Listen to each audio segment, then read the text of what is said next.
नदियों के किनारे तो लाशें जलाई जाती हैं, दीप तो शहीदों के मज़ारों पर जलाई जाती है। ईरान इराक की तरफ लोग धर्म का इतना प्रचार किए कि वह देश वीरान हो गया, लड़ाई करते करते वीरान हो गया। तो धर्म के प्रचार से देश का विनाश होता है और शिक्षा के विकास से देश का विकास होता है। और आप ही जैसे लोग जो है खूब पैसा लेकर के और प्रचार कर रहे हैं। कौन? सरकार को धर्म का प्रचार करने का अधिकार नहीं है। बहुत बहुत स्वागत है आपका हमारे चैनल में। धन्यवाद। सबसे पहले तो यही हम बातें कर रहे हैं कि इस बार जो भव्य और दिव्य महाकुंभ लग रहा है उसमें लोग जा रहे हैं और उस भव्य और दिव्य कुंभ में स्नान करके अपने आप को बड़ा ही भाग्यशाली समझ रहे हैं। आप गए कि नहीं, जा रहे हैं कि नहीं, जाएंगे कि नहीं, ये बता दीजिए हमको। भाई साहब, हम तो दूसरे धर्म से जुटे हुए हैं। दूसरे धर्म? हाँ। कौन से धर्म? हम तो बुद्ध धर्म से जुटे हुए हैं। हाँ। और ऐसे दंड कमंडल वाले कार्यक्रम में हम नहीं जाते हैं। गंगा जी और जमुना जी हो, कोई भी नदी हो तो नदी होती है। एक बार नदियों के किनारे जो है दीप जलाए गए, उस पर हम लोगों को इतराज था कि नदियों के किनारे तो लाशें जलाई जाती हैं और दीप तो शहीदों के मज़ारों पर जलाई जाती है। हमारे देश में लाखों शहीद हुए हैं, उनकी मज़ारों पर, उनके समाधि स्थल पर जो दीप जलाना चाहिए। हमारे देश के तो महान वो थे जिन्होंने देश के लिए अपने को कुर्बान कर दिया। तो ये अलग अलग दंड कमंडल बांध करके लोग काम कर रहे हैं। नदियों के किनारे दीप जलाने का कोई औचित्य नहीं है। यह जो है उन आत्माओं को जिन्होंने अपने देश के लिए कुर्बानी दे दी, उनका अपमान है। ऐसा नहीं आपको कहना चाहिए। क्यों? अरे जो भव्य दिव्य कुंभ लग रहा है उसमें जो व्यवस्थाएं की गई है, इस समय लोग कह रहे हैं बहुत अच्छी व्यवस्था है। उसमें जो है ये जो हमारे उत्तर प्रदेश के मुख्यमंत्री योगी आदित्यनाथ जी हैं, उन्होंने कई बार दौरा किया है और व्यवस्थाएं बहुत टाइट और चुस्त दुरुस्त हैं। लोग विदेशों से आ रहे हैं वहां पर स्नान करने, डुबकी लगाने, और आप कह रहे हैं कि जो है आपको ऐसा नहीं कहना चाहिए। देखिए भाई, जो धर्म का प्रचार जो है, जो सामाजिक वर्कर लोग करें वो अपना ठीक, अपने अपने जगह पर धर्म का प्रचार हो, लेकिन सरकार को धर्म का प्रचार करने का अधिकार नहीं है। सरकार तो ईरान इराक की तरफ लोग धर्म का इतना प्रचार किए कि वह देश वीरान हो गया, लड़ाई करते करते वीरान हो गया। तो धर्म के प्रचार से देश का विनाश होता है और शिक्षा के विकास से देश का विकास होता है। तो धर्म का प्रचार तो करना ही नहीं चाहिए। जो सामाजिक वर्कर है अपना में कर रहे हैं, लेकिन सरकार को की तरफ अपना कदम नहीं बढ़ाना चाहिए। अच्छा, जाना चाहिए कि नहीं? और भी धर्मों के लोगों को वहां पे जाना चाहिए कि नहीं? ये तो अलग अलग धर्म के लोग हैं, वो अपने अपने उनके विचार हैं कि हमको उसमें जाना चाहिए कि नहीं जाना चाहिए। वो तो कुछ धर्म वाले जो हैं वो स्नान वगैरह से उनका कोई लेना देना नहीं है। उनको टीका वगैरह लगाने से कोई मतलब नहीं है, दंड को पढ़ने से मतलब नहीं है। गौतम बुद्ध जी क्या इस किस्म की आस्था उनकी थी? जो विश्व के सबसे बड़े धर्मगुरु माने जाते हैं, जिनकी गाथाएं एक बार बोलने पर जो है दिव्य लोक से जो देवता सुनते हैं, उनकी गाथाओं को आप सुने हैं कि नहीं कभी? गौतम बुद्ध जी की गाथाएं जो हैं, जो 25,000 पहले लिखी गई थी, गौतम बुद्ध जी के मुंह से जो निकली थी, उस गाथाओं को सुने हैं? उस गाथाओं को अगर यहाँ पर कोई गाए तो दिव्य लोक से देवता उसको सुनते हैं। तो ये तो वो भी तो क्षत्रिय थे।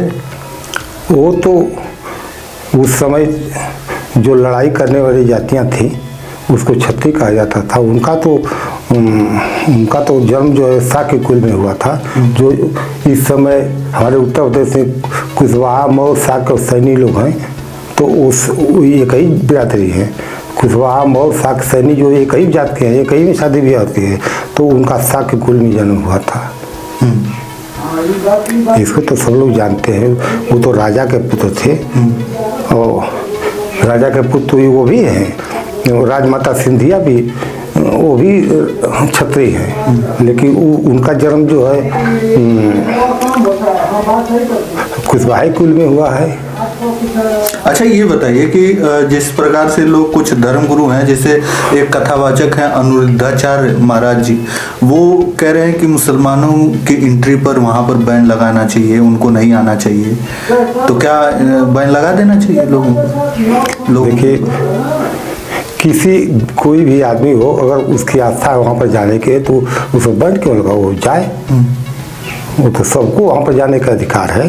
अपने देश में है तो सबको जाने का अधिकार है। दूसरे देश वाले भी जा सकते हैं, जा ही रहे हैं लोग। हाँ, तो जा रहे होंगे तो सबको जाने का अधिकार है। थोड़ा की जबरदस्ती कोई जाए या न जाए, उससे कोई नहीं, उसको हर जिसका विचार है उतना जाएगा, जिसका विचार है नहीं जाएगा। और योगी और मोदी जी जिस प्रकार से कहा जा रहा है, जिस प्रकार से उनकी व्यवस्थाएं हैं, उस व्यवस्था को आप देखकर आपको क्या लग रहा है? देखिए, योगी और मोदी जी आज से 2-4 वर्ष पहले योगी जी प्रचार किए थे कि जब दीपावली का आता है, कोई समय आता है, तो एक जलसा मनाए थे जिसमें उन्होंने नदियों के किनारे करोड़ों दीप जलाए थे। तो भाई उस पर तो राम मंदिर का जब उद्घाटन हुआ था, हाँ, तो करोड़ों दीप, तो भाई दीप तो जलाने का, दीप तो असली तो घर से उठे तो उस पर दीप जलाना चाहिए। जो आज़ादी की लड़ाई में शहीद हुए थे, और उन शहीदों के खून से सनी मिट्टी पर, शहीदों के खून से सनी मिट्टी पर यह दीप जलाने का है, उस पर दीप जलाना चाहिए। जो शहीद देश के लिए शहीद हो गए, उनकी मज़ारों पर, उनके खून से सनी मिट्टी पर वो दीप जलावें, या उनके मज़ारों पर जलावें, वहाँ पर। अच्छा, इस बार महाकुंभ में स्वर्गीय मुलायम सिंह यादव जी की जो है वहाँ पर प्रतिमा लगा दी गई है, तो जो तमाम जो अखाड़े के धर्मगुरु हैं, वो लोग जो है लोग बड़ा कह रहे हैं कि उनकी मूर्ति, वो तो राजनीति से हैं, तो उनकी मूर्ति क्यों लगाई गई, ऐसे ऐसे बोला जा रहा है। उस पर आपकी क्या राय है? तो क्या वहाँ पर योगी जी की मूर्ति और क्या उनकी मूर्ति लगी है? नहीं लगी गई है। जो है प्रधानमंत्री है, उनकी मूर्ति नहीं लगी है। मूर्ति लगी वहीं पर कुंभ में तो पोस्टर लगा हुआ है ना, तो उनका पोस्टर नहीं, उनका भी तो पोस्टर लगा होगा। नहीं, उनकी मूर्ति लगी लगवाया एक सांसद, एक विधायक। अरे कोई लगवा दिया होगा, तो अपना उसमें राजनीति है, तो राजनीतिक आदमी जो है वो थे, अपना राजनीति हो रही होगी। वो तो राजनीति हो रही होगी। तो राजनीति और भक्ति लाइन दोनों अलग अलग है। राजनीति की अलग लाइन है, भक्ति की अलग लाइन है। तो चलिए, अच्छा आप बात करते हैं हम आगे आने वाला जो चुनाव है, 2027 में चुनाव होने वाला है, आपके हिसाब से किसकी सरकार बनते हुए नजर आ रही है? 27 के चुनाव की बात कर रहे हैं कि अभी अभी जो हो रहा है उसकी बात कीजिए। चलिए मिल्कीपुर की बात करते हैं। नहीं, जो दिल्ली में हो रहा है। तो दिल्ली हम बात कर लेते हैं। हाँ, तो दिल्ली में तो अब 3 राजनीतिक पार्टी खड़ी है, कांग्रेस है, भाजपा है और आम आदमी है। आप सुन तो रहे हैं हम टीवी पर, आप ही जैसे लोग जो है खूब पैसा लेकर के और प्रचार कर रहे हैं। कौन पैसा ले रहा है? अरे जो पत्रकार हैं टीवी वाले, पैसा लेकर के प्रचार कर रहे हैं भाजपा का। आप भी तो पैसा ही लिए होंगे ना, आप भी भाजपा मूड में हैं। हमेशा सड़कों पर जा करके खूब प्रचार करते हैं। गांव में कभी गए हैं? आज कौन तरह से गांव पे आ गए हैं आप? तो सुन लीजिए हमारी बात, और वहाँ का भी सुन लीजिए। दिल्ली में भी, दिल्ली में देखिए भाजपा प्रचार कर रही है, सनातन धर्म की बात कर रही है। हाँ, तो सनातन धर्म की बात नहीं करेगी तो किसकी बात करेगी? सनातन धर्म की बात तो भाजपा हमेशा से करती आ रही है। और सनातन धर्म की बात करेगी तो भाई सनातन धर्म क्या है उसको बतावें कि उसकी सनातन धर्म में कौन कौन क्या आता है। आप ही बता दीजिए, सनातन धर्म कैसे खराब आपको लगा? सनातन धर्म तो वही ना है सनातन धर्म भैया। कौन? वही सनातन धर्म है जिसमें छोटी जातियों को पढ़ने का अधिकार नहीं है। कौन सनातन धर्म की बात करना चाहते हैं? मोदी जी वाली ना, जो मोदी जी वहाँ पर लागू करना चाहते हैं देश में। तो उस सनातन धर्म में जो किसी को पढ़ने का अधिकार नहीं है, उस समय जो सनातन धर्म उस समय जो लागू करें, उसमें जो है हर आदमी कहीं पर जाएगा, अगर कोई बड़े जात का आदमी है तो उसके सामने जो है अपना जूता निकाल करके बैठेगा। उसको कुएं से पानी निकालने का अधिकार नहीं था। बहुत सी बाध्यताएं थी। आदमी फटा नंगा कपड़ा पहन करके जाता था। अगर किसी बड़े आदमी के सामने अगर वो चला जाएगा तो वो मार खाएगा। तो छोटी जो बहुसंख्यक लोग हैं जिसकी आबादी देश से 95% है, उनको सारे अधिकारों से छीन लिया गया। वो उस समय तो धर्म की बात कर रहे हैं। नहीं तो, हाँ, तो देश तो संविधान से ही चलेगा, क्योंकि जब जीते थे मोदी जी, फिर से जब जो है शपथ ग्रहण उन्होंने किया तो सबसे पहले संविधान को अपने माथे से लगाया था। संविधान को जो है संसद भवन में रखा गया। तो फिर कैसे संविधान से ही तो देश चलेगा ना? हाँ, संविधान से देश चलेगा। तब तो फिर कैसे आप उसमें कह रहे हैं कि जब संविधान में तो सबको अधिकार है, पढ़ने का, लिखने का, हर चीज का सबको अधिकार है, सब लोग सामान्य हैं। हाँ भाई, ये तो बात कर रहे हैं, लेकिन अब यहाँ पर एक बात कर रहे हैं तो हमारे दिमाग में एक चीज नाच गई।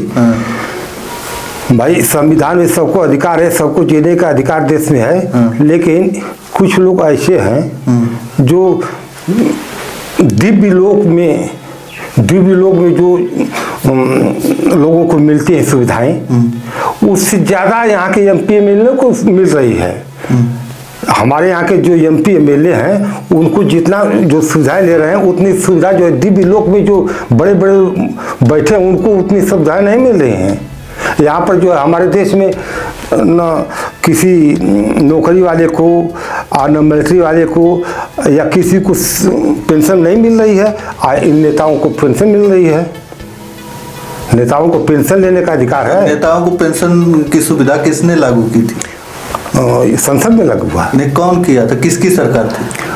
यही चाहे कांग्रेस को हो भाजपा को, यही लागू किया लोग। उसमें अपना सब जीत करके आते हैं। देखिए, सब लोग जीत करके आते हैं, यह बात हमसे तो निकल गई। लेकिन देखिए, असली कमी तो यह है कि यह संविधान जो बना है उस आधार पर यह देश जो है, इस देश में जो है जो संसद बनी है और विधानसभाएं बनी है, उसमें एक जात से सैकड़ों लोगों को जिता करके प्रदर्शनी के लिए थोड़ा है। यह संसद जो है एक जात से सैकड़ों को जिता करके प्रदर्शनी के लिए नहीं बनी है। यह संसद जो है सैकड़ों जातियों को, सैकड़ों लोगों को जिता करके उनकी समस्याओं देश के में पहुंचाने के लिए है।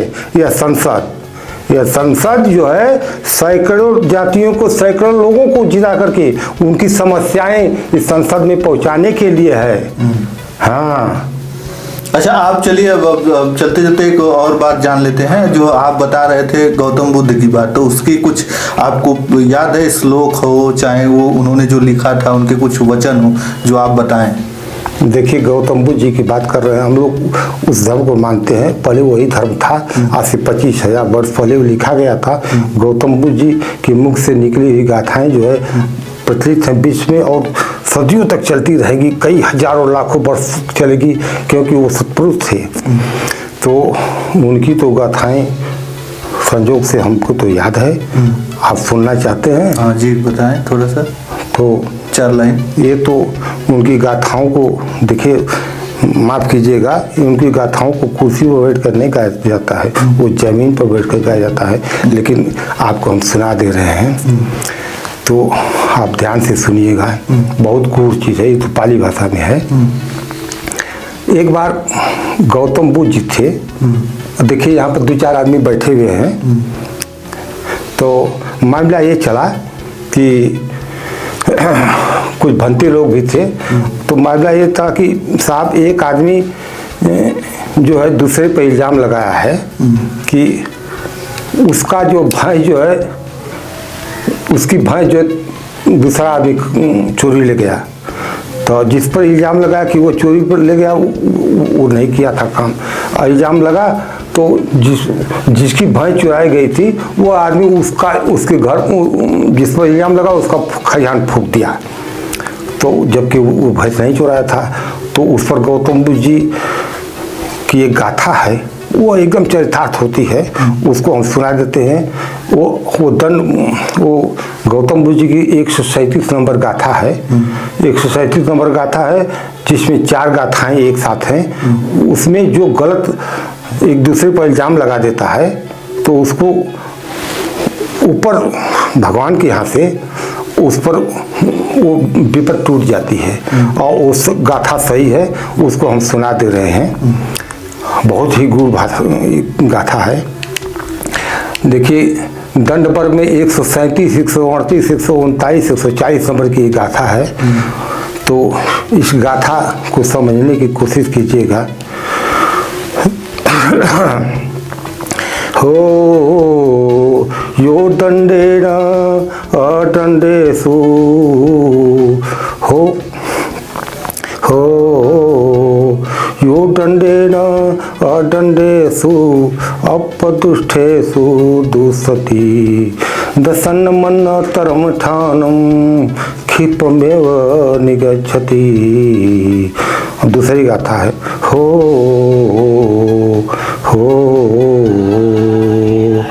वेद। देखिए, इस गाथा में उस संतों की वाणी उजागर होती है। भगवान गौतम जी जब इसको अपने मुंह से निकाले तो इस गाथाओं में से संतों का शब्द निकलता है।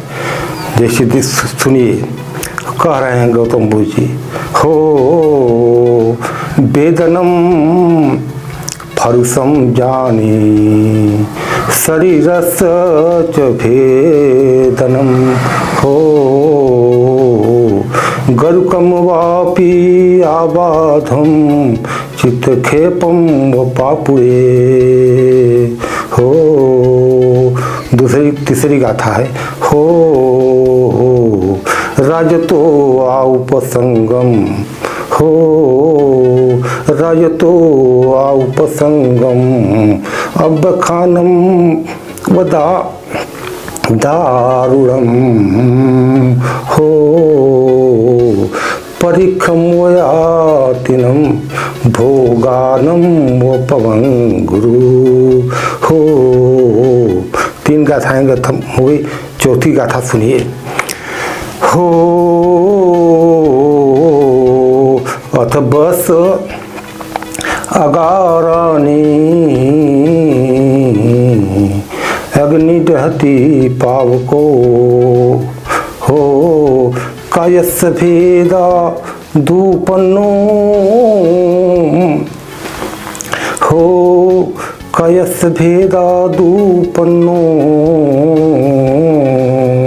हो निर्यम सोपंजति। देखिए, इस गाथा को तो हम गा दिए, लेकिन यह गाथा जो है भगवान गौतम बुद्ध जी जब लिख रहे थे तो किताबों में छपी हुई है। इस गाथा के बगल में जो चित्र लगा हुआ है वो काला चित्र है, वो चित्र काला है। उसी समय एक गाथा गाए थे। जो गलत करता है एक दूसरे पर अकलंक लगाता है, इसको अकलंक की गाथा कहते हैं। एक दूसरे पर गलत अकलंक लगा जाता है। अगर लगा देता है आदमी, अगर उसने वो अकलंक जो है अगर घटित हो जाता है तो उसको यह जो है 10 दंड मिलता है। इसमें पहले आपको बताए थे, पहली लाइन है, यो दंडे न दंडेषु अपदुष्टेषु दुसति दशन्नमन्नतरम ठानम क्षिप्रमेव निगच्छति। जो दंड लगाता है वो 10 दंडों में से एक दंड उसका जो है उसको निगल जाता है। इस पर लिखे हुए हैं, दशन्नमन्नतरम ठानम क्षिप्रमेव निगच्छति। वो 10 में से एक दंड उसको निगल देगा। तो यह बहुत ही कठिन गाथा है और भगवान गौतम बुद्ध जी की कठिनतम गाथाओं में से एक गाथा है। और ये तो आदमी अगर याद कर ले, जान जाए तो कुछ समझ सकता है। चलिए बहुत लंबा हो जाएगा वीडियो, तो बस इस वीडियो में इतना ही। आपको इनके विचार कैसे लगे कमेंट के माध्यम से हमें जरूर बताइएगा। तो चलिए इस वीडियो में इतना ही, धन्यवाद।